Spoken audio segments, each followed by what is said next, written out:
Rectech family, Chef Greg with you. Today we're doing a crown roast of pork, beautiful 10-bone pork loin, and I had the butcher on the bandsaw remove that chine bone, and make sure when they are doing that for you that they also remove those little coins. They're like little pieces of bone that look like the size of quarters or so. Make sure they remove those so it's nice and smooth on the back.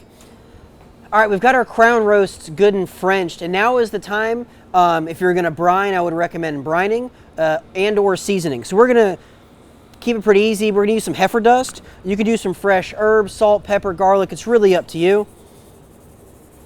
We're going to kind of marry these together.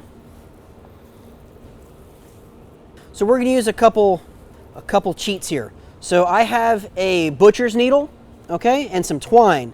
And what we're going to do is we are going to tie these together in a fashion that is really easy to do.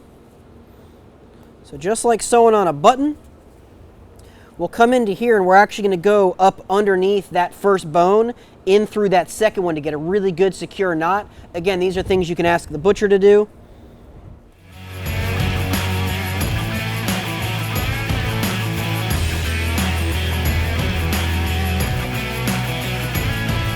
Now we'll do another knot a little further back and deeper to get some good meat penetration there, but we're not going to cut it, we're not going to tie it so close together that when we tie it taut it could rip.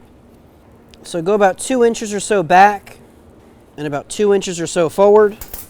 Tie that bad boy up.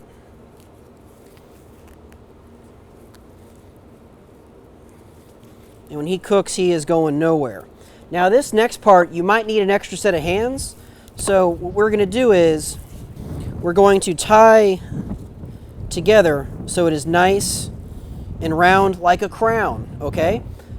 And I didn't have to score any of the bones. Sometimes you see the butcher, they make big deep gashes in the meat. If you see that, please do not buy that piece of meat. It's going to end up really dry.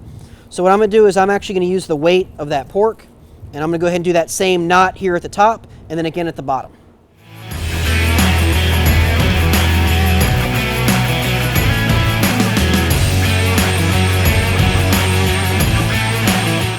So there you have your crown roast of pork, looking beautiful. So what we're gonna do is we're gonna cook this bad boy at 325 for about 90 minutes or so. We're looking for an internal of 140 degrees. We'll see you at the Rectech.